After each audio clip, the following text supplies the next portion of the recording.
سلام خسته نباشی. Hi, what's up bro? حالا چه جوری بگم که میخوام پیاده شم؟ Please me sector here.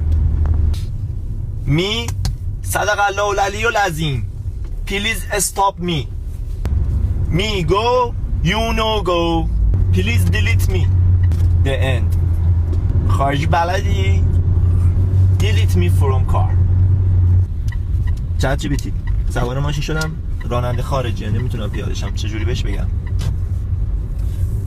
سلام سپه. آره اتفاقا کاملا کار خوبی میکنه، پیاده میشی، کاملا حق با تو. راننده چند سالشه، اسمش چیه، کدوم شهر زندگی میکنه، خیابون زندگی کردنشم بگو تا جواب دقیق‌تری بهت بدم. استاپ کسکش.